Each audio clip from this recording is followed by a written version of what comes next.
encapsulamiento, que es el mecanismo por el cual los objetos pueden ocultar parte de sus características,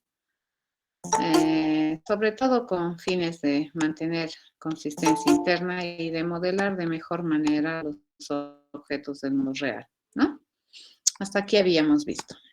Vamos a ver en la aplicación de este concepto del encapsulamiento en un ejemplo particular, ¿de acuerdo? Y ustedes ahí van a empezar a identificar probablemente con mayor claridad este principio y la importancia, ¿no? de esta propiedad dentro de lo que es la programación orientada a objetos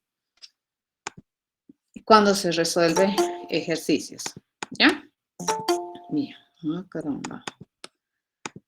Bueno, a ver, lo que vamos a hacer.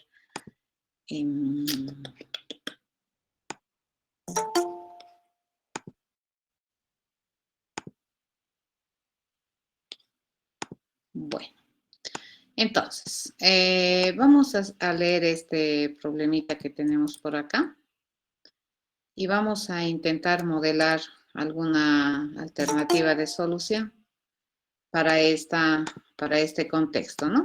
Y vamos a ir analizando, fíjense, algunas cosas que nosotros necesitamos contemplar. Por ejemplo, dice, ¿no? Se desea tener la información de cuentas bancarias. Estas cuentas mantienen la información del titular de la cuenta, el número de cuenta, el saldo y la moneda. Con las cuentas se pueden realizar distintas operaciones como depositar, retirar y consultar el saldo. Dice, se pide plantear un modelo que represente este contexto. Fíjense, en este contexto que acabamos de leer, hay un tipo de objeto distinguido, ¿no es cierto?, que se lleva la atención, digamos, de la lectura. ¿Y quién vendría a ser ese objeto que es importante? Vendría a ser este que está identificado ahí como la cuenta bancaria, ¿correcto? Entonces, la cuenta bancaria es el tipo de objeto estrella en la descripción de este problema, ¿ya? En este caso, si ustedes hacen un poco de ejercicio y nos ponemos a pensar en lo que representa una cuenta bancaria en el mundo real, pues nosotros sabemos que las cuentas bancarias son objetos abstractos, ¿cierto? Porque sabemos que existen, pero no las podemos tocar. Son intangibles, ¿ya?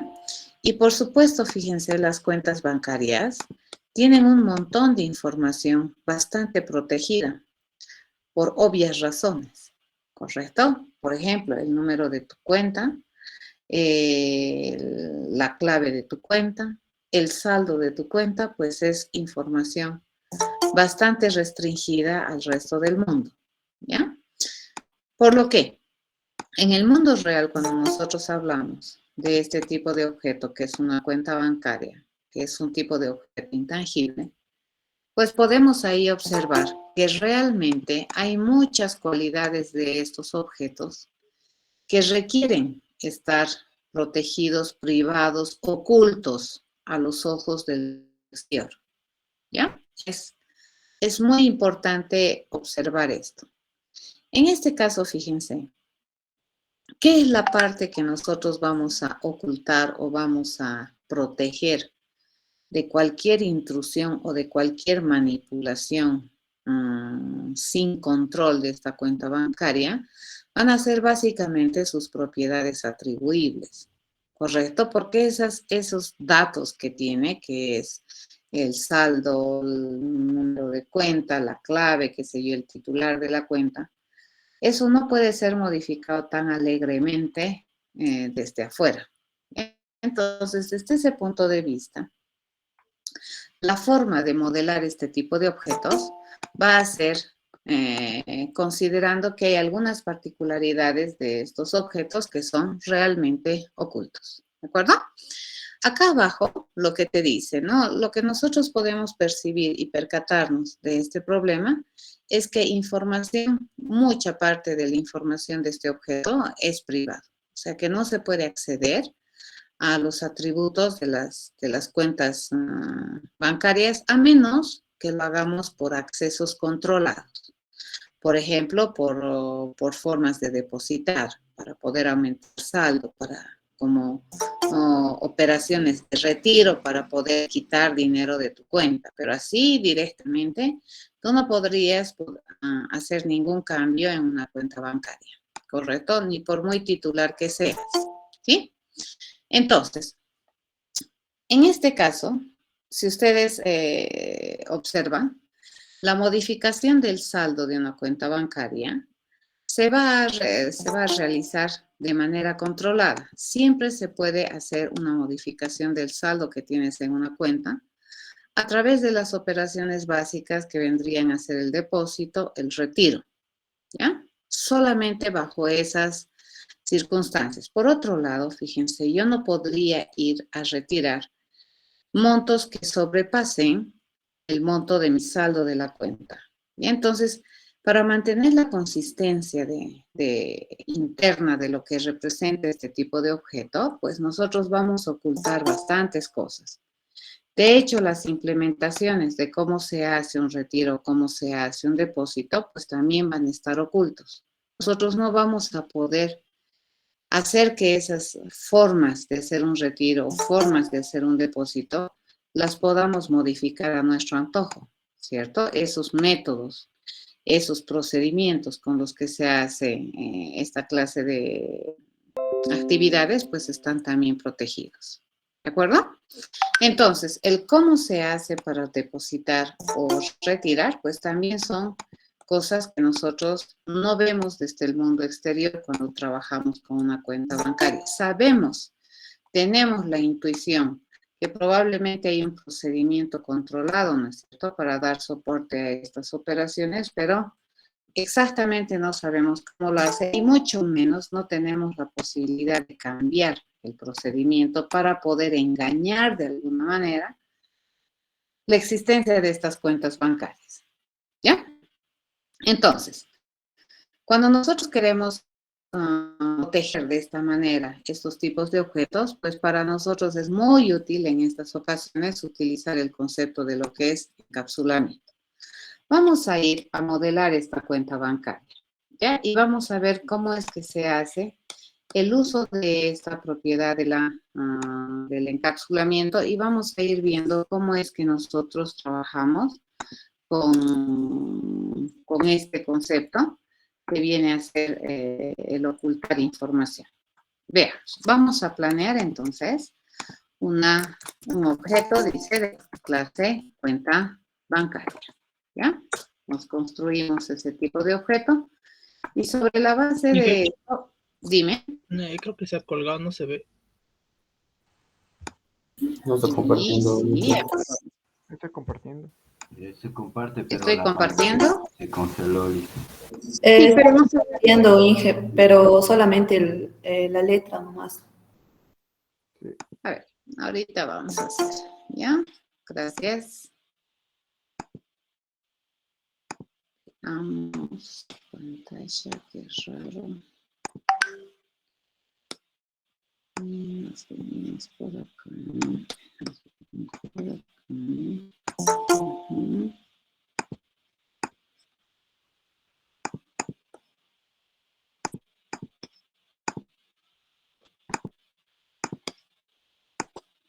Ahora sí pueden ver mi Blue HI.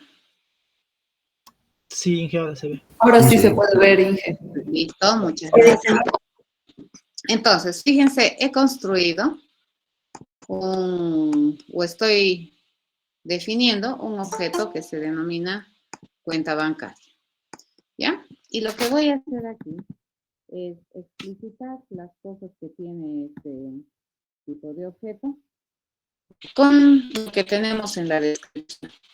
Recordemos que en la descripción me dice que todo objeto de la cuenta bancaria dice que cuenta con el titular de la cuenta, ¿cierto? Entonces dice que tiene un titular Tiene un número de cuenta, ¿ya? ¿Qué más tiene? Dice, tiene el saldo y la moneda. ¿Ya? Por el momento vamos a modelarlo así. Dice que tiene el saldo. Inge, creo que se colgó de nuevo. Sí, se colgó. Se congeló, Alicia. Sí, está con el texto seleccionado. Se congeló de nuevo. Ahora,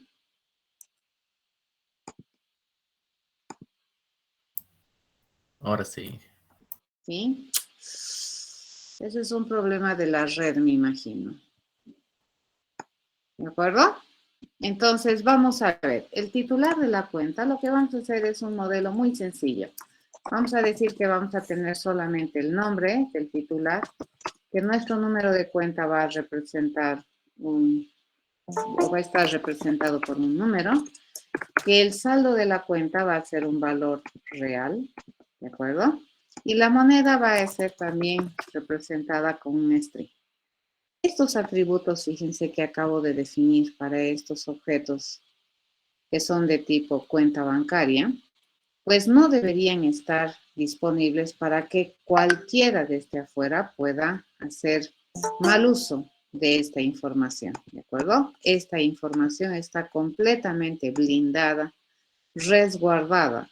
Desde afuera no se puede ver a menos que utilicemos mecanismos controlados para acceder a esta información. Entonces, en este caso, fíjense, yo le voy a decir que estos atributos van a tener un encapsulamiento privado. ¿Qué significa eso? Que desde afuera a estos atributos no se los puede acceder de manera directa. Y la pregunta que probablemente tú te haces, ok, y si no puedo acceder desde afuera a estos datos que tiene todo objeto de clase cuenta bancaria, ¿para qué me sirven? Me sirven para mantener la información de esta cuenta bancaria. ¿Y cómo los accedo? Los vamos a acceder a través de interfaces, ya que vamos a poner a este objeto que se denomina cuenta bancaria. Por ejemplo, yo le puedo decir, y esto sí es una interfaz, esto sí va a ser público, esto es de acceso público, de uso público de este procedimiento, que me permita hacer un retiro. Entonces yo le voy a pedir, por ejemplo, retirar un monto de esta cuenta bancaria, ¿de acuerdo? Imagínense que esta aplicación la está utilizando el cajero que te atiende en el banco, no un ATM, ¿de acuerdo? No una máquina automática de transacciones, sino un cajero que está utilizando una computadora, hace uso de esta funcionalidad. Entonces acá, por ejemplo, ni al cajero le da permiso de entrar así tan alegremente a las cuentas de cualquier persona, ¿no? Entonces acá le vamos a ver, por un lado yo puedo retirar dinero y por otro lado yo puedo depositar dinero, ¿de acuerdo? Entonces yo que le necesito enviar para depositar el monto que yo quiero depositar. ¿De acuerdo? Ahora, Sigue colgado. Se volvió a colgar, Inge. Sí, Inge. nada siempre.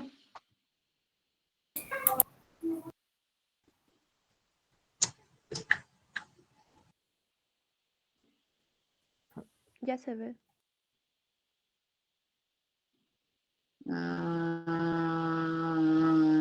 ¿Se puede ver, jóvenes? El Blue Jay se ve. Está bien, Inge. Muchas gracias. Entonces acá, la única manera de poder, por ejemplo, cambiar este saldo de la cuenta bancaria es a través de estos dos funcionalidades que van a ser controladas, ¿de acuerdo? Creo que me está saturando el hecho de que me están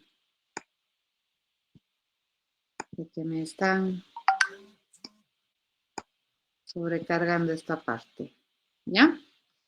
Ok, hasta aquí estamos bien. ¿Hasta aquí está entendido? Perdón, en la sala 2 se colgó otra vez. Acá. Vamos a agarrar y ahí, ¿sí? Sí.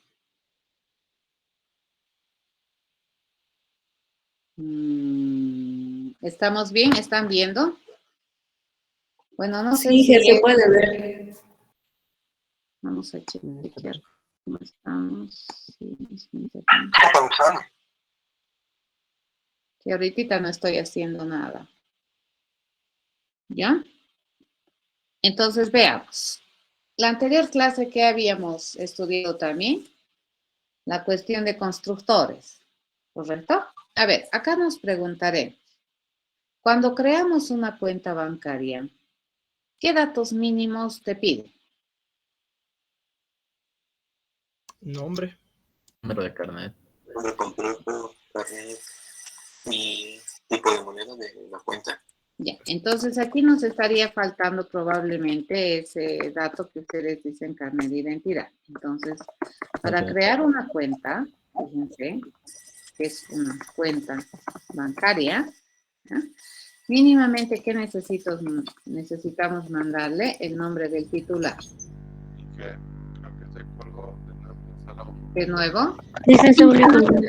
Sí, Inge, Sí, de licenciada, nuevo, está colgado. no se puede ver lo que está escribiendo.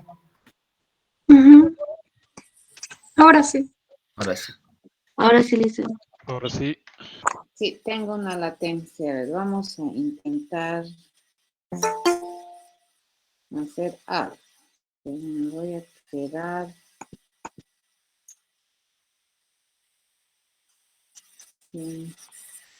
Vamos a intentar, ¿de acuerdo? Por un rato tal vez me van a perder. Vamos a intentar cambiar de red.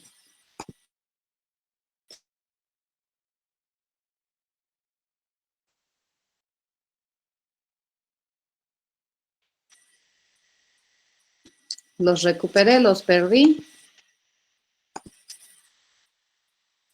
¿Están ahí?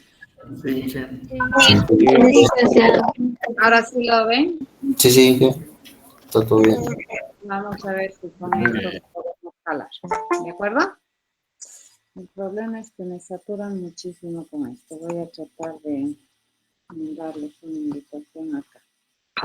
Muy bien. Entonces, ¿qué habíamos dicho? Mínimamente para construir una cuenta bancaria, ¿qué te van a pedir? El nombre del titular, ¿de acuerdo? Te van a pedir probablemente tu carnet de identidad y te van a pedir probablemente en qué moneda quieres abrir esta cuenta bancaria, ¿correcto? Sobre la base de eso, fíjense, nosotros, ¿qué podemos hacer? Nosotros podemos utilizar esta información que se está generando para poder crear un objeto particular de clase cuenta bancaria. Le vamos a decir que el titular de esta cuenta bancaria se va a establecer con el dato que me estás enviando en la variable titular que está representando un dato de entrada al proceso constructor. ¿De acuerdo? Le voy a decir que el carnet de identidad de esta cuenta bancaria que estamos construyendo se va a establecer con el carnet de identidad que me estás enviando como dato de entrada.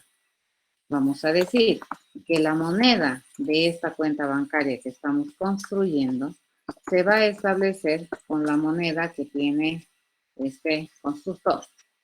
Por defecto, el saldo ¿con cuánto empezaría? Con 0. ¿De acuerdo? Y podemos generar, fíjense, un número de cuenta. Podemos generar un número de cuenta como un número aleatorio. ¿Cómo podemos hacer eso? Ustedes se han ido a averiguar qué hace la clase MAP.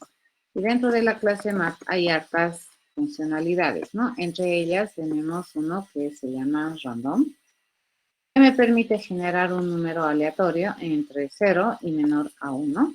Y le vamos a poner que esta cuenta me lo genere en un rango de, no sé, de 1000. ¿De acuerdo? Entonces me va a generar un número aleatorio entre 100 y 1100. ¿De acuerdo? Eso estamos haciendo. Nunca va a ser mi número de cuenta un 0. Esto vayan a averiguar qué es lo que hace dentro de lo que es manejo de funciones matemáticas. El random me genera un número aleatorio real entre 0 y menor a 1. Ya, listo. Fíjense, ¿qué es lo que he hecho? Cuando he construido este objeto de clase cuenta bancaria, ¿Cuántos atributos yo he tenido que definir de manera mínima? 1, 2, 3, 4, 5. El primero con lo que me mandan, el segundo con lo que me mandan, el tercero con lo que me mandan, el cuarto por defecto en 0 y el número de cuenta por defecto con un número aleatorio. Listo, ya está. Acabo de construir mi cuenta bancaria. ¿De acuerdo? Ok. Acá, a ver, si nosotros quisiéramos depositar un monto de dinero en esta cuenta bancaria, esta prestación de servicios debería ser posible de utilizar desde afuera. ¿Ya? ¿Sí? Debería ser posible utilizar desde afuera y por esa razón esto tiene un modificador de acceso público. ¿Correcto? ¿Se entendió eso? ¿Por qué este tiene modificador de acceso público? Para que se pueda ingresar desde fuera. Para que se pueda usar la funcionalidad depositar desde afuera. Usar. ¿De acuerdo? No modificar. Usar. ¿Ya? En cambio, aquí no le vamos a dejar ni siquiera usar desde afuera.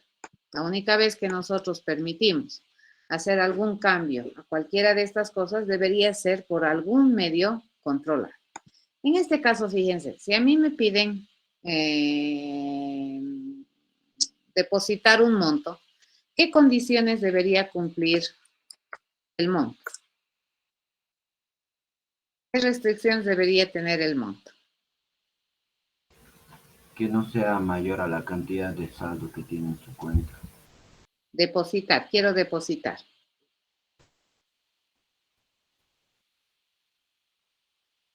El monto que Que tenga el número de cuenta, el número de carnet y de cuenta de la persona a la que desea depositar. No, porque fíjate de que tú ya estás en un objeto de clase cuenta bancaria. Estás ya con el objeto cuenta bancaria.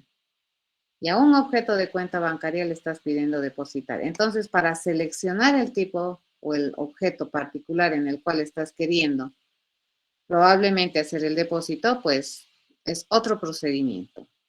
¿Ya? Entonces, ¿qué restricciones tenemos sobre el monto? Correcto, Johnny. Que sea un monto mayor a 0. ¿Cierto? Entonces, aquí yo le digo, el monto debe ser mayor a 0. No puedo, o sea, te estoy avisando que este monto no puede ser negativo. ¿Ya?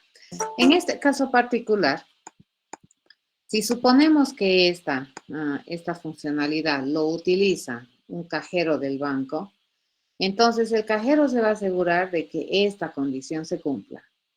¿Correcto? Entonces decimos que quiere depositar, por ejemplo, 100 bolivianos. ¿Y dónde se va a ir ese monto que quiere depositar? Va a ir a engrosar el saldo que nosotros tenemos. ¿Cierto? Entonces le digo, el saldo que tiene mi cuenta, le vamos a sumar el monto. Y ese nuevo valor que obtengamos se va a almacenar en el saldo. ¿Se entiende esto? Sí. Sí, ¿verdad? Entonces, ¿qué estamos haciendo aquí? Una instrucción de asignación. Esta es una de las formas en las cuales yo puedo alterar el saldo de mi cuenta bancaria. Esta es una forma. Ok, la otra forma de alterar el saldo de mi cuenta bancaria es cuando yo quiero retirar el monto. Nuevamente, fíjense, el monto jamás puede ser una cifra negativa. El monto debe ser mayor a 0. ¿Cierto? Porque si yo retiro una cifra negativa, es como si estuviera depositando y eso no es interesante. Por ejemplo, cuando yo voy y le digo, quiero que de mi cuenta retirar 10,000 bolivianos. Si tengo, ¿me deja retirar? Sí. Y si no, no. Ya. Entonces, si tengo ese monto, ¿qué me va a devolver la cajera? No tiene. 10,000 bolivianos. Pero si no tengo, ¿qué me va a devolver? Que no tiene. Depositar. 0 bolivianos. ¿De acuerdo? 0. ¿Ya? Entonces, en este caso, fíjense, este va a ser la devolución o el retiro, ¿ya? El monto retirado. El monto retirado. ¿Ok? Entonces, este procedimiento me tiene que devolver el monto retirado. Una cosa es mi intención de retirar y otra cosa es cuál es el monto que me permite retirar. ¿Ya? Entonces, en esta situación, ¿qué es lo que hacemos? ¿Siempre es posible retirar dinero?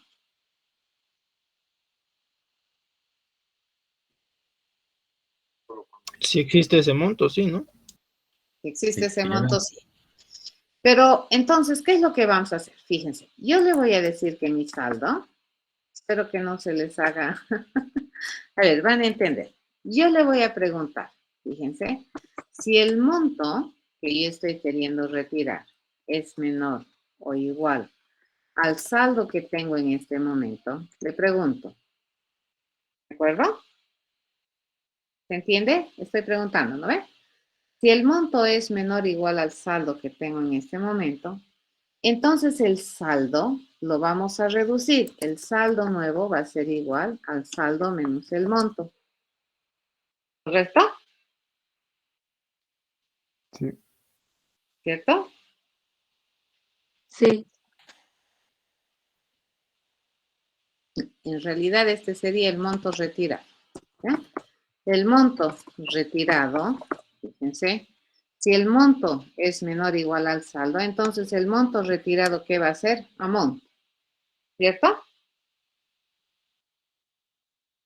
¿Correcto? Caso contrario, ¿a qué va a ser?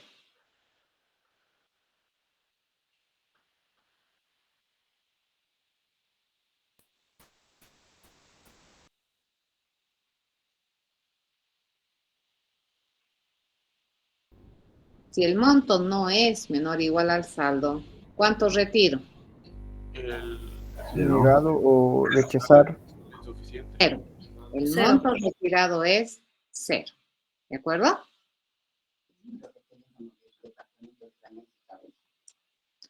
Entonces, el monto retirado sería cero. Un momento, por favor, jóvenes, van a disculpar.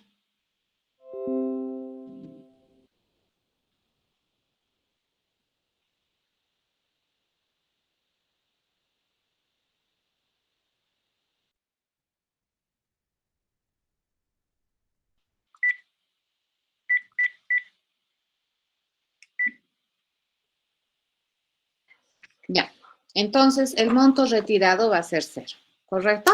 Ahora, si nosotros hacemos eso, fíjense, después de hacer esto, nosotros deberíamos modificar el saldo, ¿cierto? ¿Cómo modificamos el saldo? Saldo. Saldo igual al saldo menos el monto retirado. Saldo menos el monto retirado. ¿Ya? Si no me deja retirar monto, fíjense, si no me deja retirar, el monto retirado va a ser cero. Entonces, ¿qué le voy a restar? Cero, no me deja. Pero si es que me deja retirar, entonces el monto retirado va a ser el monto que estoy solicitando. Entonces, aquí, ¿qué voy a hacer? Le voy a reducir el monto.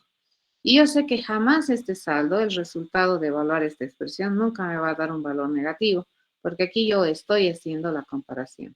¿Correcto?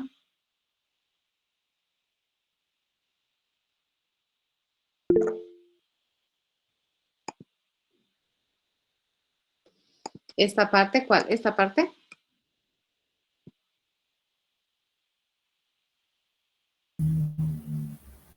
Ya. Este famoso que he usado aquí, cuando hemos visto operadores, cuando habíamos visto expresiones y operadores, había una lista larga de operadores que el lenguaje te provee. Y había un operador que era este, que es el operador ternario, así se llama. ¿Ya? ¿Este qué te genera? Este operador te genera un valor. ¿De acuerdo? Entonces, ¿qué valor te genera? Te genera un valor, depende de acuerdo a una condición. Te puede generar uno de dos valores. ¿Ya? Te genera uno de dos valores de acuerdo a una condición. ¿De acuerdo? Entonces, no es como un booleano, es un valor. Por ejemplo, y aquí le pongo la condición. Si la condición es verdadera, yo te voy a devolver el valor 1. Pero si la condición es falsa, yo te voy a devolver el valor 2. Entonces, ¿cómo se lee este operador ternario? Se llama, ¿no? Si la condición es verdadera, entonces se devuelve valor 1. Caso contrario, se devuelve valor 2. Así funciona. ¿Entiende? Entonces aquí yo le estoy preguntando, si el monto es menor o igual al saldo, entonces, ¿qué me va a evaluar esta expresión? Me va a evaluar monto. Y ese resultado lo vamos a poner en monto retirado. Pero si el monto no es menor o igual al saldo, entonces, ¿qué me va a generar esta expresión? Me va a generar 0.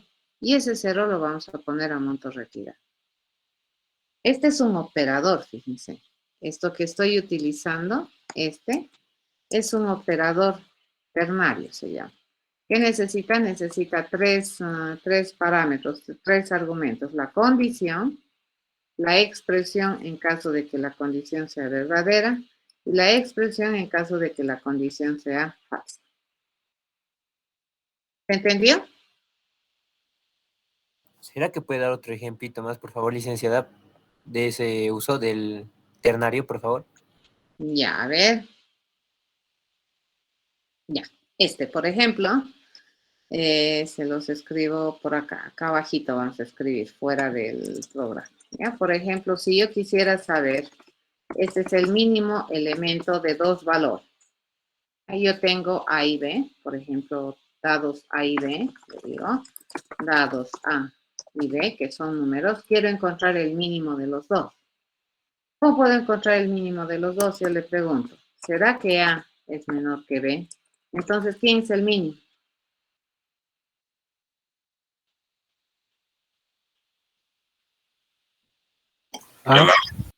Caso contrario. B. B. Esta, fíjense, esto que acabo de escribir aquí es una expresión. Y esto me genera un resultado. Y el resultado puede ser A o puede ser B. ¿De qué va a depender si es A o es B? Va a depender de cómo es esta condición. Y esto me genera, esta es una expresión. Y toda expresión se evalúa. Y resultado de evaluar me genera un resultado, ¿cierto? Y ese resultado es lo que nosotros vamos a poner acá. ¿Se entendió?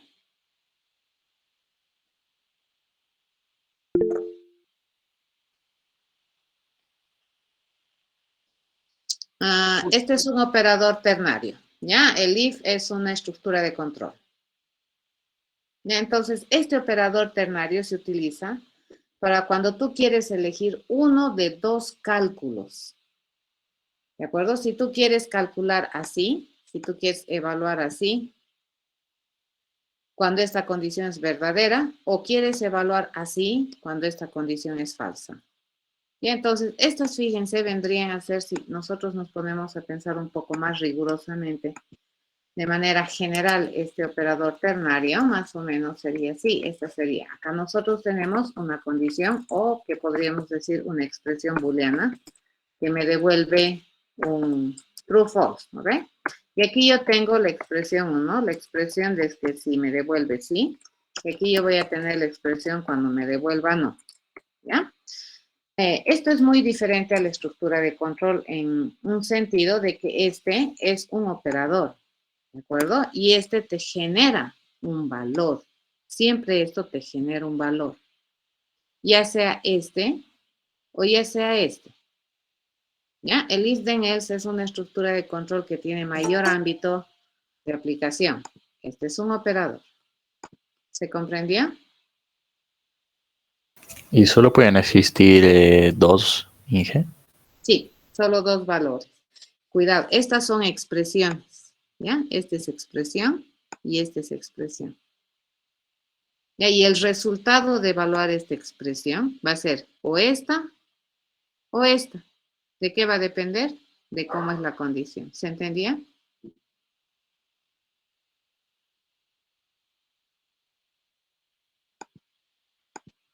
A ver, primero, esta expresión me devuelve un boolean.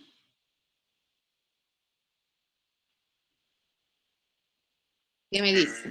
Se devuelve. No, Solo A menor a B. no. Esa es la diferencia, Alvin. ¿Te has dado cuenta?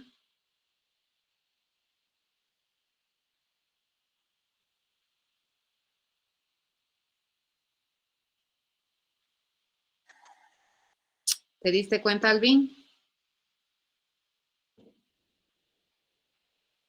Ahora, obviamente, si aquí la que se llama la variable fuera booleana, pero ahí ya no tiene sentido. Por ejemplo, a ver, vamos a decir. Quiero saber si es par. ¿Cómo sería? Yo le digo. Si A es par. A, le digo, módulo, van a disculparse que se ha pasado hoy día. Hola. Sí. Ya. Ok. Ok, entonces, a ver, si yo quiero saber si A es par, ¿cómo le digo? ¿Será que A dividido entre 2, su residuo, será que es igual a 0? Le pregunto, ¿cierto? Si me dice que sí, entonces le digo es par. Si me dice que no, entonces le digo no es par. Pero fíjense que esto es redundante. ¿Se dan cuenta? Entonces, muy rara vez el valor de aquí va a ser true false, salvo lo consigas con otra expresión más complicada que solo true false. Esto es equivalente a decir si el resultado de hacer esto es igual a true. Listo, es lo mismo, es equivalente. ¿Se entiende? Alvin, ¿entiendes? En este caso no me conviene utilizar el ternario, ¿no ve? Para decir true, para decir false. Ok, si esto me dice true, entonces true. Si esto me dice falso, entonces es falso. Entonces ya no necesito hacer esto. ¿Correcto? En cambio aquí, fíjate, si me dice true, entonces voy a devolverte A. Pero si me dice false, te voy a devolver B. ¿Se entiende? Ahora, esta parte, fíjense que vendría a ser este argumento de este operador ternario. Este sí, siempre tiene que ser una expresión booleana. Eso sí me tiene que devolver sí, no. True, false. Esa partecita. Pero luego esta otra parte puede ser lo que ustedes quieren. Puede generarte, esta expresión puede ser de tipo entero, puede ser cadena, puede ser incluso un boolean, pero no de esta forma, ¿no ve? Porque esto es medio aburrido. Puede ser algo más interesante, ¿ya? Puede ser de esta manera. Ahora, por ejemplo, si yo te digo, quiero saber si es que A es par y además es múltiplo de 4. Solamente si es par, a ver cómo podríamos decir, si es par y además divisible entre, qué sé yo, entre 7. ¿Ya? Si es así, que me diga que sí. ¿De acuerdo? En este caso es redundante, porque ya la misma pregunta es la respuesta, ¿te das cuenta? Por eso no. Pero acá no, esto es interesante. Yo voy a elegir uno de estos dos valores dependiendo de esto. Esta es una expresión, ¿ya? Mucho cuidado, no es un if then else, es una expresión. El if then else es una estructura de control que sirve para mucho más allá que hacer esto. ¿Se entendía? ¿Qué se hace con las expresiones, jóvenes? Se evalúa. Y resultado de evaluar, ¿qué me genera? Un valor. ¿Estamos de acuerdo? De algún tipo. Y en este caso, ¿quién me determina el tipo de valor que me va a responder esta expresión? Esto y esto. ¿De acuerdo? Eso van a determinar el tipo de valor. Entonces aquí sí, A y B son números. Entonces esta expresión, ¿qué me va a generar como resultado? Un número. ¿Está bien? Eso.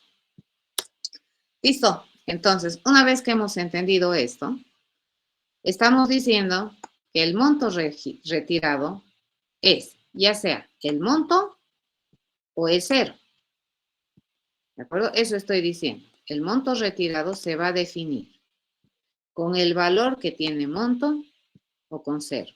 ¿Cuándo se define con el valor que tiene el monto? Cuando esta condición se hace verdadera.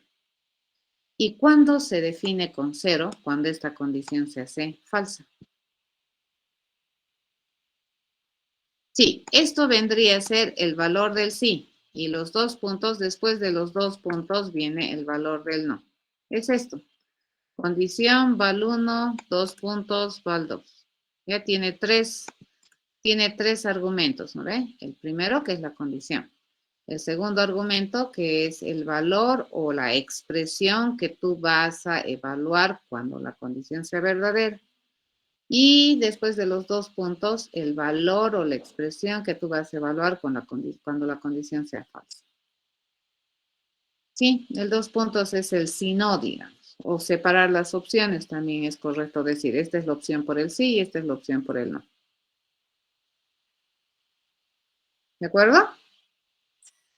Disculpe, Inge, entonces si el monto retirado excede al saldo sería no, ¿verdad? Sería no y el monto retirado sería 0. Muchas gracias. Sí. ¿Ya? Y al terminar esto, fíjense, aquí nosotros tenemos la certeza de que mi monto retirado está definido de manera correcta. ¿Y de qué va a depender su monto? Va a depender de esta condición. ¿Ya? Y una vez que nosotros hemos hecho eso, entonces a ojo cerrado aquí le venimos a restar el monto retirado, porque nosotros sabemos que en esta línea de asignación se ha asignado el valor correcto al monto retirado de acuerdo a esta condición. ¿Sí?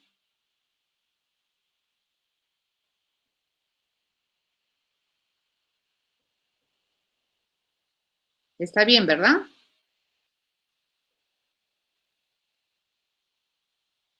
Sí. Ok. Inge, entonces, si fuera monto menor a saldo, nos devolvería monto, ¿no? No. Así. Sí. Si fuera monto menor igual a saldo, esta expresión me va a generar como resultado el valor de monto. Pero si el monto fuera mayor a saldo, esta expresión me va a generar como resultado el valor 0. Está bien, Inge, gracias. ¿Ya? Entonces, una vez que tenemos esto, fíjense, nosotros podemos construirnos una cuenta bancaria. Yo le digo que vamos a tener una cuenta bancaria para Leticia, ¿cierto? El carnet de identidad va a ser 1, 2, 1, 2, 3, sí. Ya 2, 3, 4, 1, 2, 3. Y la moneda que vamos a ahorrar o a depositar o a manejar en la cuenta son bolivianos. ¿Ya? Ahora, fíjense, acá nosotros solamente podemos depositar o retirar. ¿Ya? Si yo deposito, por ejemplo, vamos a hacer una inspección. Aquí yo solamente puedo mirar, fíjense, no puedo cambiar sus datos. ¿Ya? No puedo cambiar. Y aquí me lo ha generado este número. Bueno, este era mi carnet, ¿no? Este número de cuenta aleatoriamente me lo ha generado.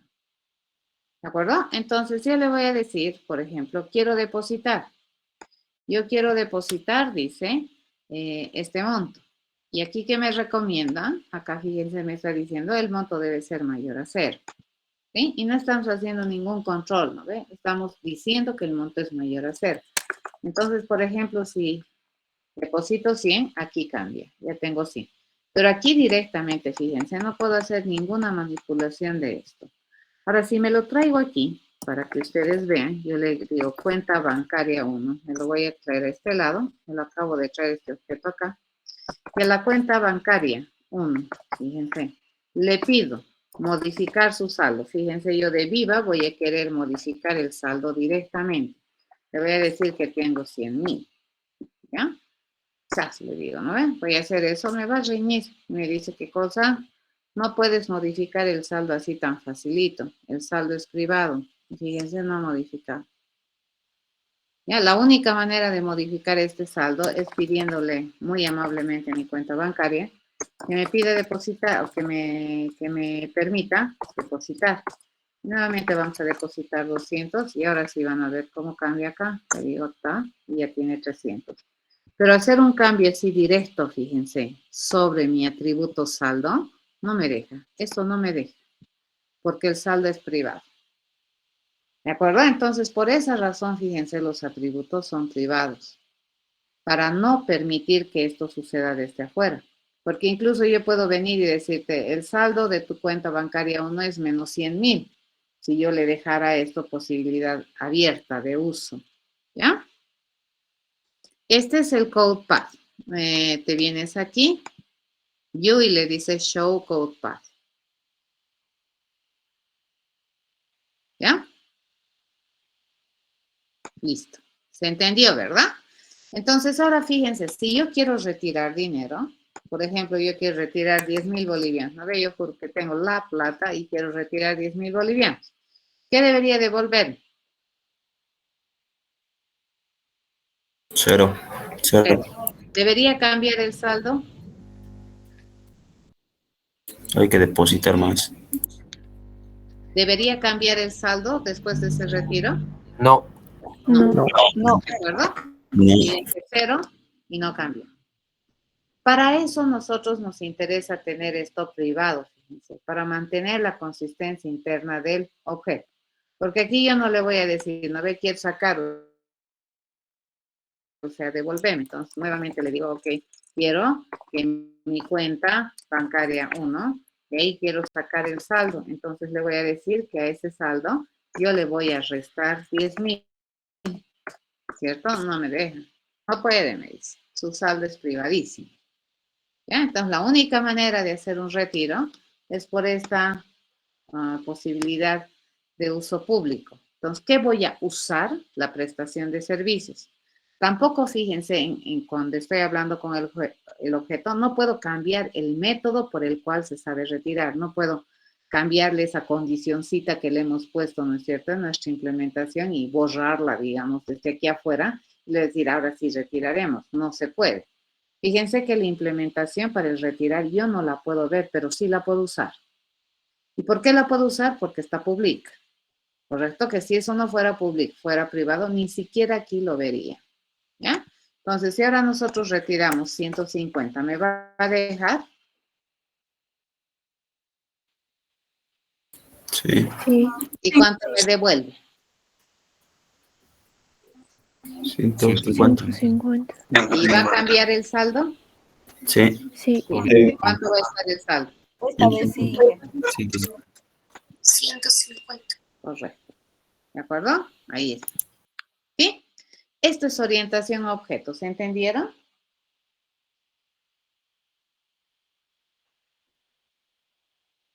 Sí. Sí, ¿verdad? Ok. A ver, vamos a hacer un otro ejercicio. ¿Conocen el binomio de Newton? Sí. Sin que. ¿En qué consiste? Bueno, ni tanto el binomio de Newton. A ver, ¿conocen la ecuación para identificar las raíces de sería de un polinomio cuadrado, ¿no? ¿Saben cómo se calcula?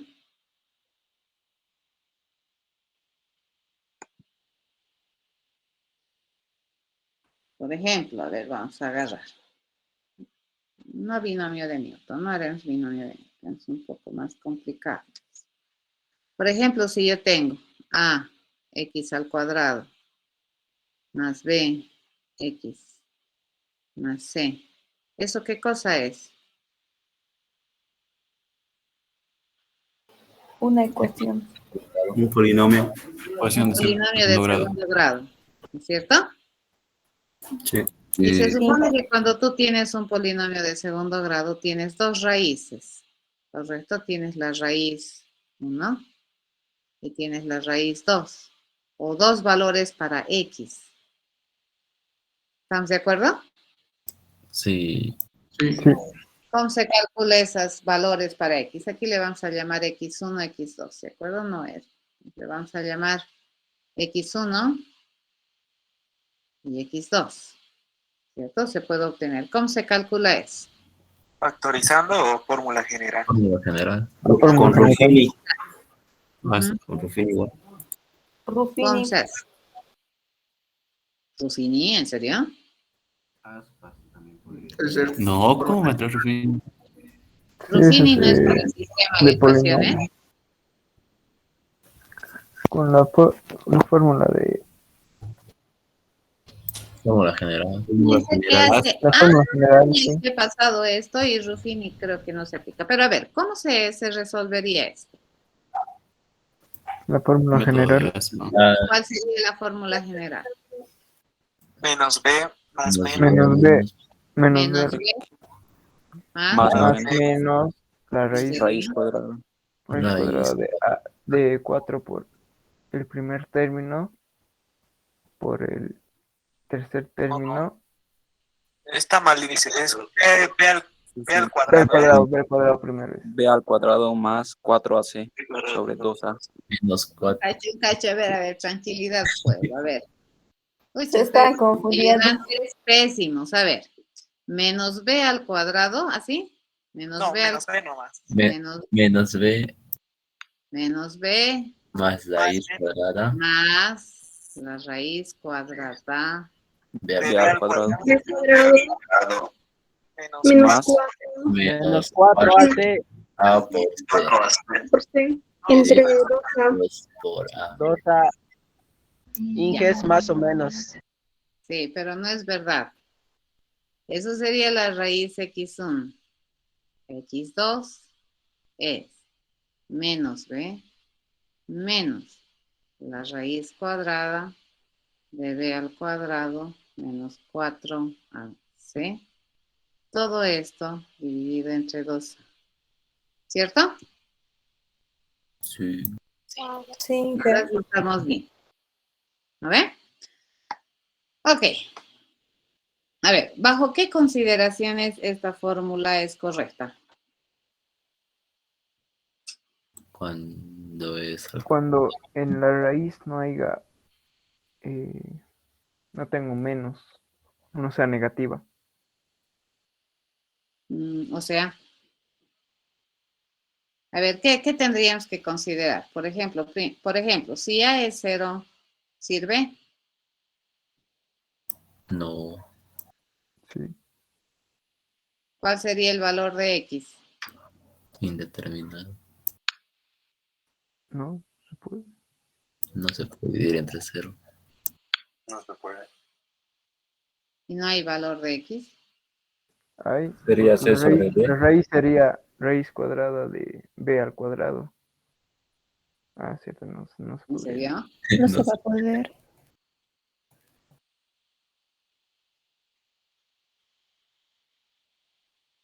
¿No es eso?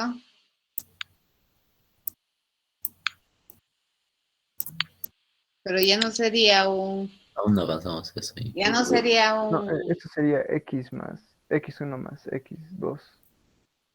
Igual a eso, no me equivoco. ya no sería un polinomio al cuadrado, ¿no ve?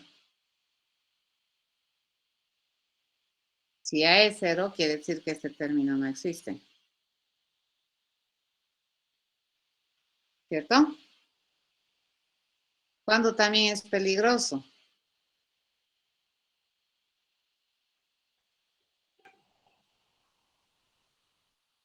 A ver, ¿cuándo tampoco podemos encontrar raíces reales? Cuando resulta que b al cuadrado menos 4ac es menor que 0. ¿Cierto? Entonces resulta que no existe raíces, por lo menos reales. Pueden haber complejas, pero no reales. ¿Cierto?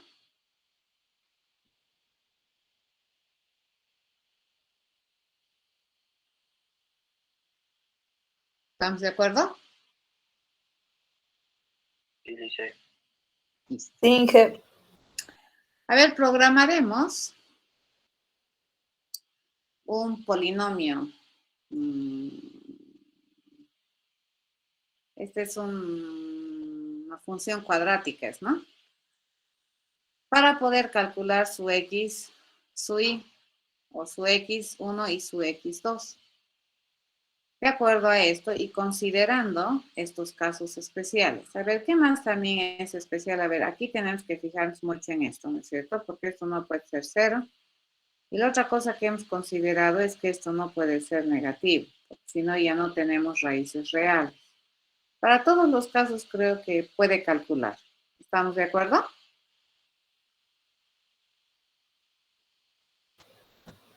Sí, Inge.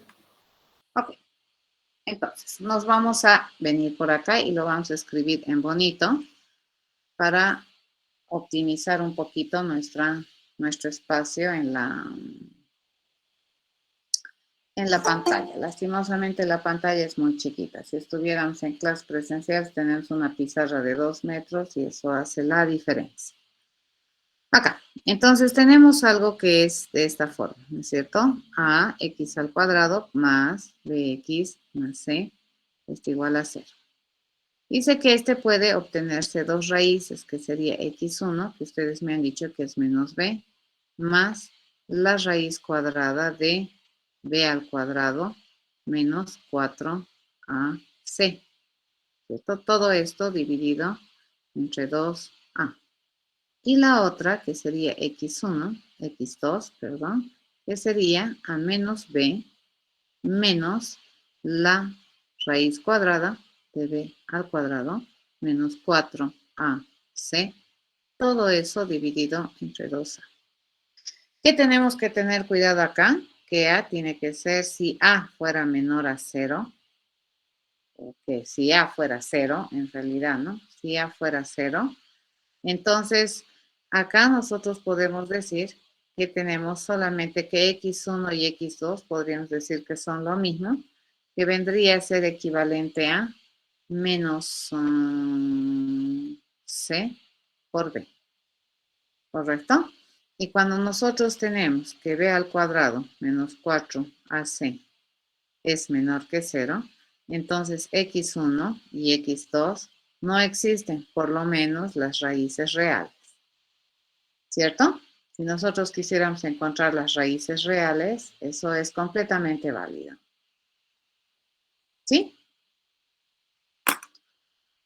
Ok, una vez que tenemos eso, lo achicamos ahí esta cosa y nos venimos a programar. Nos vamos a hacer el programa número 6. ¿Ya? Ese de la cuenta bancaria lo único que he hecho es mostrarles, ¿no? La utilidad del encapsulamiento.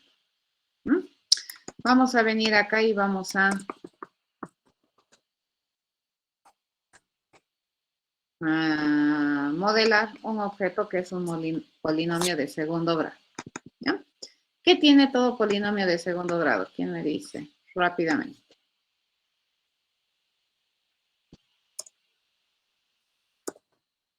¿Qué tiene? Una variable. ¿Una? Variable. Dos variables. ¿Dos? 2a más. Dos De 2 a más. variables y una constante. Dos variables, una constante. Y alguna variable tiene que estar potencial al cuadrado. Eso tiene. Tienen que aprender a mirar y sacar lo que nos interesa. Lo que a nosotros no nos interesa es X. Lo que nos interesa es A, B, C.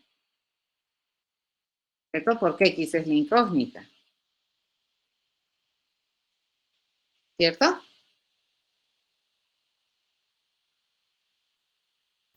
Ya, entonces este polinomio de segundo grado tiene A, tiene B y tiene C. Y tiene esta forma. X viene a ser la incógnita. Eso es lo que yo quiero buscar. ¿Cierto?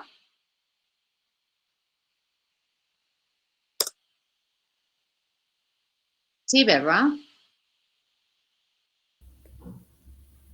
¿Cómo podemos explicar que X es un término cuadrático? Es por la forma nomás. A ver, si yo te muestro, mira, te voy a decir, a ver, a este, por ejemplo, le voy a enseñar a mostrarse. ¿Sí? Y le voy a decir, a ver, mostrate polinomio. Este es mi polinomio, ¿cómo debería mostrarse? Debería mostrarse A por X al cuadrado, ¿ve? Elevadito al cuadrado, más B por X ¿cierto? Por X más C. Así deberíamos transformar igual a 0. ¿Correcto? ¿Cierto? Porque X no sabemos cuánto vale, ¿o sí? Pero si es que el polinomio de segundo grado es de esta forma, A es el coeficiente de X al cuadrado, B es el coeficiente de X y C es el coeficiente independiente, ¿cierto? A, B, C. ¿Se entiende?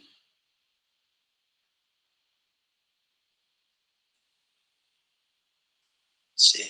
Sí, ¿no ve? Necesito X, de veras, porque X en realidad es la incógnita, ¿no ve? ¿Ya? Entonces aquí yo le podría decir, vamos a retornar, por ejemplo, el valor de A. Lo vamos a concatenar, esto les había indicado, ¿no ve? Que el más, en términos javeros, cuando se presentan con números suma, pero cuando está con cadenas, concatena. ¿Ya? Aquí que le vamos a decir de manera constante es XS, más, le digo, y aquí le sumo, ¿qué cosa? El valor B, y aquí le sumo la cadena X, ¿cierto? Más, y aquí le sumo C. Entonces, listo, mostrar. Le pondremos un constructor, van a ver qué es lo que hace esa cosa. Le vamos a poner un constructor a nuestro polinomio de segundo grado. ¿Ya? Y para construir de manera correcta un polinomio de segundo grado, yo necesito que me envíe sus tres coeficientes, ¿cierto? El coeficiente A, el coeficiente para B y el coeficiente para C. ¿Para qué? Para definir el coeficiente A de este objeto con A. Para definir el coeficiente B de este objeto con lo que me está llegando en el parámetro. Para definir el coeficiente C de este objeto con C. Compilaremos y vamos a ver cómo se mira esto. Fíjense, yo le digo, nos vamos a construir un polinomio que tenga 2, 4 y 6. ¿Ya? Y si a este polinomio yo le pido mostrarse, este me va a generar una cadena de ese estilo. Lo vamos a obtener y acá le vamos a mostrar. Vamos a utilizar de la clase System el objeto out, que representa a los objetos que son consola en la computadora, y a esa consola le vamos a pedir que vaya a imprimir en una línea esta cadena que yo tengo como resultado de haberle enviado un mensaje al objeto polinomio 1 para que se muestre. Y así se muestra. ¿Okay? 2.0 por x elevado al cuadrado más 4.0 por x más 6.0. Así se muestra. ¿Entendido?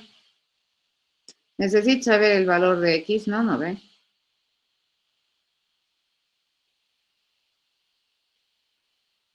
¿Cierto? ¿Me siguen? Sí. Ya los perdí. ¿Estamos bien? ¿Ya? Entonces, a ver. Para modelar un polinomio de segundo grado, yo necesito conocer A, B, C. ¿Ya? Porque el valor de X, eso es una incógnita.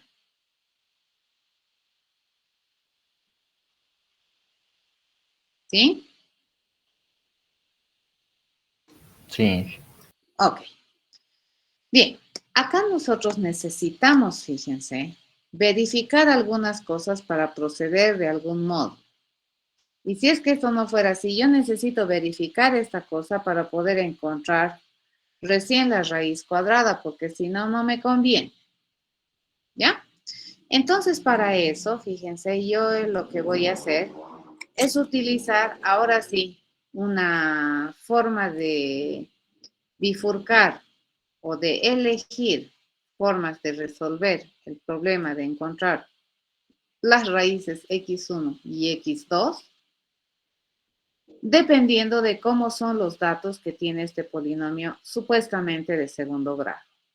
¿Ya? Si el dato A de este polinomio supuestamente de segundo grado es 0, entonces las raíces se calculan así.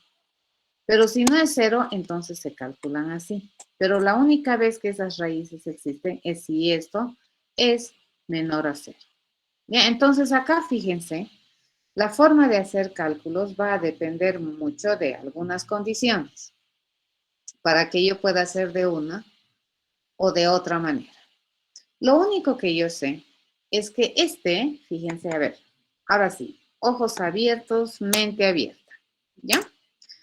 Este método que nosotros vamos a escribir aquí se va a llamar calcular raíces, ¿de acuerdo? Así se va a llamar.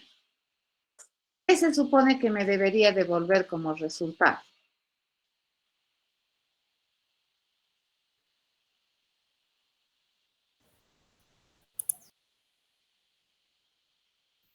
Raíz 1 y raíz 2. Ya, debería devolverme lo que nosotros le hemos llamado x1, x2 debería devolver. Ese debería ser el resultado, ¿de acuerdo? El resultado, fíjense, es un par, ¿correcto? Un par de valores, ¿cierto? De valores reales. ¿Se entiende?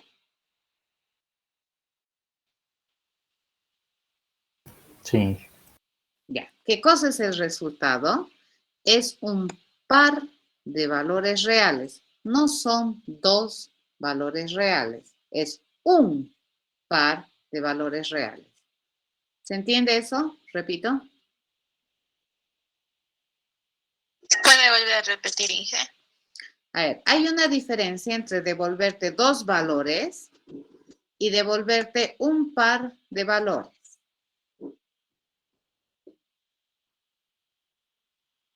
Hay, ¿verdad? Diferencia. Sí. La diferencia es que cuando yo digo dos valores, son dos valores. Y cuando yo te digo un par de valores, es un objeto compuesto que contiene dos valores. ¿Se entiende? Una cosa es decirte, te voy a devolver 20 estudiantes, ¿ya? Y otra cosa es cuando yo te digo, te voy a devolver una lista de estudiantes.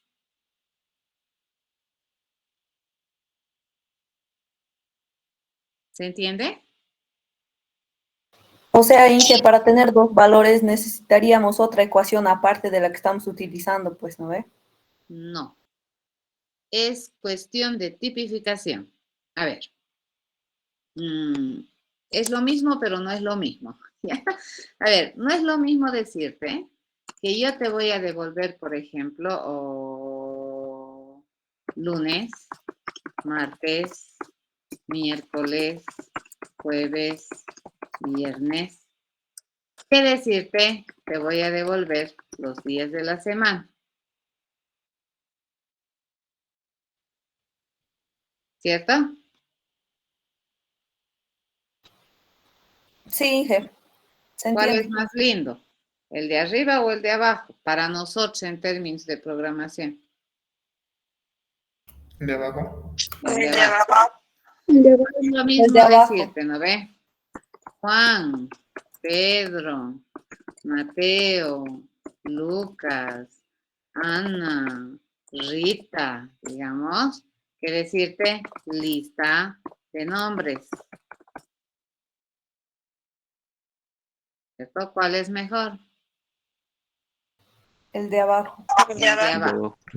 ¿Te voy a devolver listas de nombres o te voy a devolver una lista de nombres? Una lista de nombres. Una lista de nombres. Eso me gusta. ¿De acuerdo? Entonces aquí, yo no me comprometo a devolverte dos valores. Me comprometo a devolverte un par de valores. ¿Se entiende? Sí. Inge, muchas gracias. ¿Sí? Eso. Entonces, aquí ven, y yo digo, muy bien, dice que este polinomio de segundo grado dice que se compromete a calcular las raíces, dado que tiene esta información. y se compromete a generarme como resultado un par. ¿De acuerdo? Un par, si quieren, aquí le ponemos de valor. Eso se compromete a generarme como resultado, no dos valores, un par de valores. Recuerden que el resultado de todo proceso siempre es uno. Ya, ahora, que ese uno puede ser complicado, puede ser complicado. Por ejemplo, este resultado no es sencillo, es complicado. Una lista de nombres no es sencilla, es complicado, pero es una lista de nombres. ¿De acuerdo? En este caso yo te estoy diciendo que te voy a devolver un par de valores. ¿Cuántos? Uno. ¿Sí? No se puede retornar más de un resultado. Ahí va el punto, Alejandro. Muy buena pregunta. No se puede retornar. Yo no le puedo decir return, valor 1, valor 2, valor 3. No se puede. Y aquí tampoco yo puedo tipificar, ¿no ve? Doble, doble. No puedo.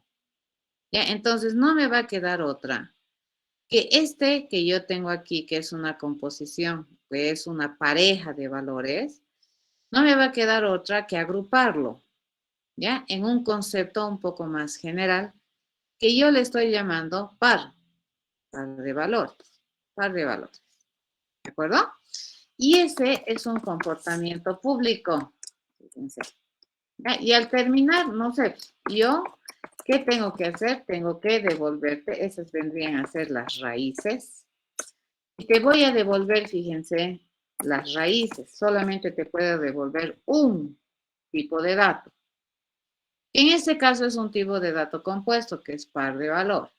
¿Ya? Solamente puede hacer return una cosa, no le puede decir return A, B, C, D, no se puede hacer eso. Y mucho menos tipificar aquí, ¿no ve? Public, double,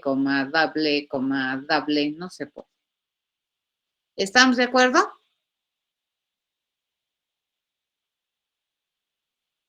Sí, gracias. Ah, dices, ¿y qué es ese par de valores? Dices, ¿qué es ese par de valores? Facilito. Nosotros ese par de valores nos hemos inventado, ¿no ve? Ahorita, para poder componer, fíjense, las raíces que me va a devolver. Entonces, ahorita decido construirme un nuevo tipo de objeto que se llame par de valores. ¿De acuerdo? Entonces, me estoy definiendo mi propio tipo de dato. Fíjense, este par de valores no hay en Java. ¿Qué cosa será? No hay. Yo me estoy definiendo ese tipo de dato, que es un tipo de dato, es un objeto, fíjense, es un tipo de dato abstracto.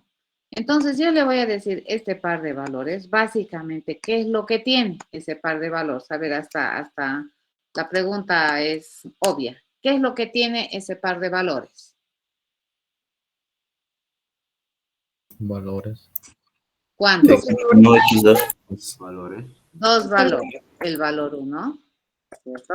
Y el valor 2, ¿correcto? ¿Y de qué clase o de qué tipo es el valor 1? Un double. ¿Por qué? Porque este par de valores le está ayudando al polinomio de segundo grado a razonar. Y nosotros siempre, fíjense, le vamos a decir que eso es privado. ¿Ah? Acabamos de definirnos nuestro propio tipo de dato que se denomina par de valores, que va a ser utilizado por el polinomio de segundo grado. ¿De acuerdo?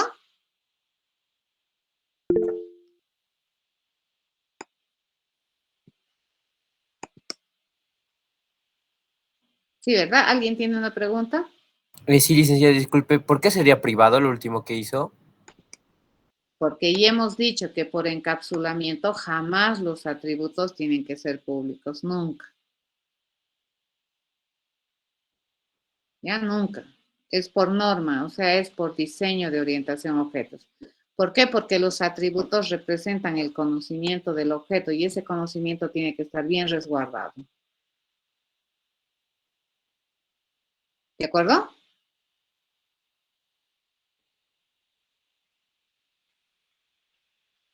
Está bien, gracias. Ya, ok. Para construir un par de valores, ¿qué información mínima ustedes creen que se requiere?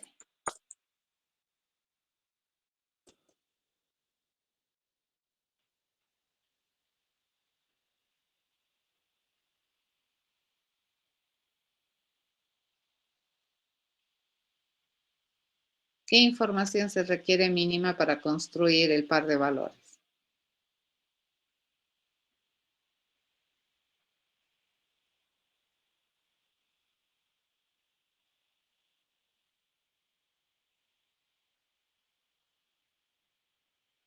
Pero el par de valores no tiene A, B, C.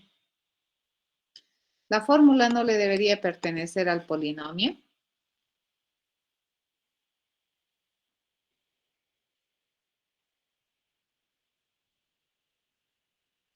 Ahora sí, aquí tenemos que venir, ¿no ve? Aquí tenemos que escribir el método por el cual encontramos x1 y x2, ¿correcto? Y resulta que al finalizar, fíjense, mis raíces, debería ser un nuevecito objeto. Este objeto polinomio de segundo grado va a crear un objeto de la clase par de valores. ¿Y qué par de valores quiere crear? Va a crear ese par de valores, ¿cierto? Lo que haya ido a calcular aquí en este método. ¿Se entiende? Y este método es la fórmula, las consideraciones que hemos agarrado aquí para calcular x1, x2. Y esos dos juntitos como un objeto de clase par de valores se va a retornar como resultado de este procedimiento. ¿Qué estamos haciendo aquí? Fíjense. Lo que estamos haciendo, bueno, esta parte no hemos hecho, ¿no es cierto? Tenemos que hacer aquí todo el conjunto de pasos necesarios para que aplicando esta fórmula nosotros podamos encontrar x1, x2, de acuerdo a lo que tenemos acá. ¿Sí? De acuerdo a lo que tenemos en esta parte. ¿Sí? Vamos a agarrar esto que hemos analizado y lo vamos a sistematizar como un método que me permite encontrar x1, x2, x1, x2, x1, x2 de manera correcta. Y una vez que encontremos x1, x2, entonces esos dos valores los vamos a juntar, fíjense, en una sola unidad que se denomina un objeto de clase par de valores. Y ese nuevecito objeto que agarre estos dos valores los vamos a partir de ahora, identificar como raíces. ¿Cierto? Ok, el new, todo esto que tenemos aquí es una expresión. ¿Ya? El new es un operador. El new es un operador que te permite construir un nuevo. En este caso, un nuevo, ¿qué cosa? Objeto. ¿De qué clase? De clase par valores. ¿De acuerdo? Entonces aquí con el operador new estamos invocando, estamos utilizando el constructor para construir objetos particulares de clase par valores. Ya, el new es un operador. ¿De acuerdo? Por eso fíjense, está pintadito con color vino acá. ¿Está bien?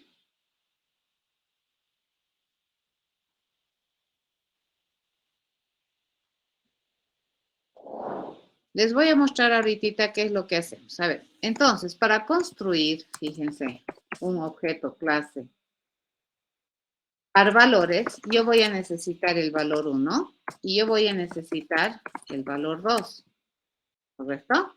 El valor 1, ¿para qué? Para definir el estado del atributo de este objeto, valor 1, con lo que me están enviando.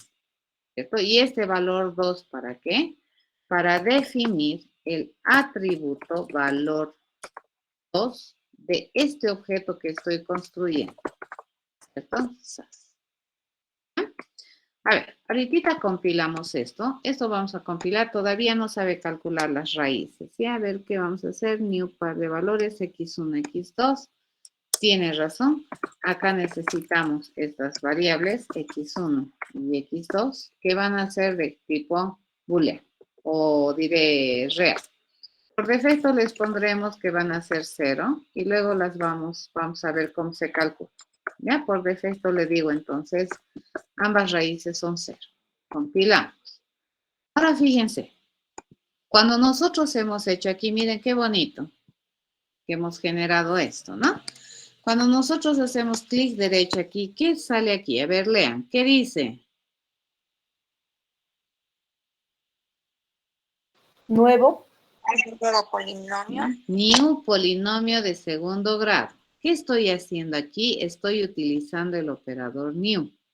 Le estoy pidiendo que vaya a ejecutar el constructor de este objeto para que me genere como resultado un objeto. ¿De acuerdo? Entonces, esto me genera un resultado. Entonces, este es un operador y cuando yo hago esto es más o menos equivalente a una expresión que me va a generar un objeto como resultado. Entonces, si yo le digo 2, 3 y 4 aquí, fíjense, ese es mi polinomio, ¿no? Y yo le digo, anda a calcular las raíces. Fíjense, le digo calcular las raíces y que me devuelve un par de valores. Como todavía no le he enseñado a calcular las raíces, ese par de valores que me va a devolver por defecto es el par 0, 0. ¿Estamos de acuerdo? Eso me devuelve. Fíjense, el método calcular raíces me devuelve esta composición que tiene valor 1, valor 2. ¿Se entiende?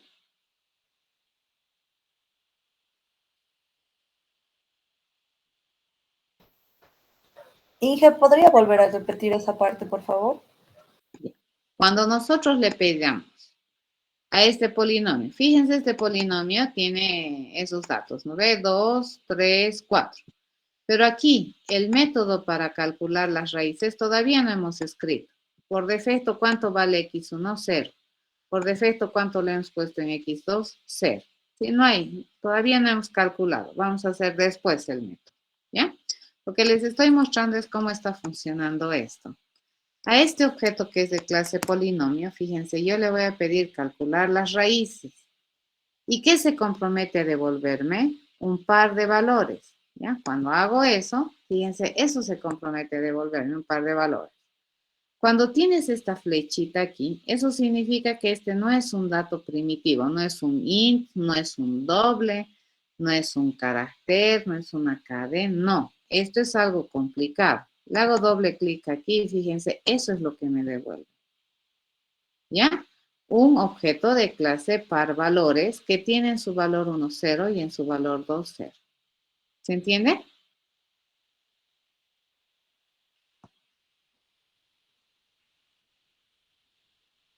Disculpe, Sí, licenciada, una muchas duda. gracias. Sí. ¿Qué representa la flecha? Referencia. Es una referencia a un objeto. Entonces, par de valores no está almacenando el dato, sino está almacenando una referencia donde vive el dato. Y mi dato es complicado, fíjense, es compuesto. Mi dato se compone de valor 1 y valor 2. ¿Y cuándo los valores van a cambiar, Inge? Cuando le enseñemos a calcular las raíces. Ahorita no le hemos enseñado a calcular las raíces, nos falta hacer esto.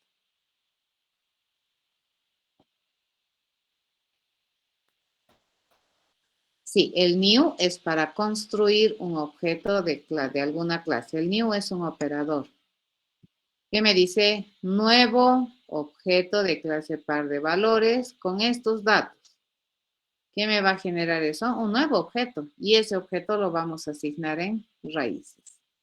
¿Raíces qué es? Es un objeto de clase par valores.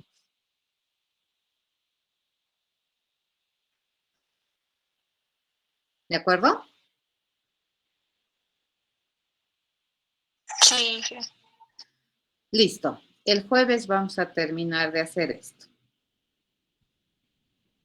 ¿Está bien? Está bien, Inge. Está bien, Inge, gracias. Ok. Bien, Inge. Está bien, Inge. Estaba chido. Me gustaría, mucho me gustaría. Vamos a ver. ¿Dónde está? ¿Dónde lo tengo? Lo he cerrado, no puede ser. Vaya. Este es el libro que tienen en Moodle. Ya deberían haber leído hasta el capítulo 2. ¿De acuerdo? Todo esto ya hemos avanzado. ¿Sí? Todo esto ya hemos avanzado. Chin. Y ahorita estamos entrando a esta parte. ¿Ya? Esto estamos entrando. ¿De acuerdo?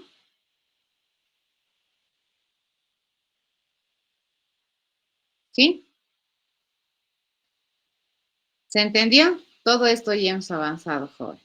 Todito esto.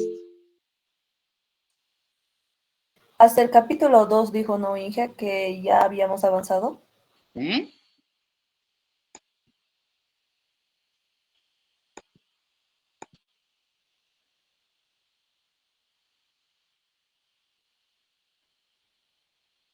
Sí. Puedes buscar el Java Docs de Java y ahí tienes toda la biblioteca de Java, ¿no? Explicada, su manual de especificaciones. Esta versión 5 en castellano no la tenemos, ¿de acuerdo? No. Y tenemos una copia que es un escaneado, creo que no vale la pena ni siquiera subirlo, pero de la versión 3 del libro, que está en español. Pero te conviene, José Franz, leer el inglés. Y este inglés que tienes en ese libro es muy técnico. Entonces, muy rara vez vas a encontrar una palabra que signifique algo muy diferente a lo que se parece en castellano.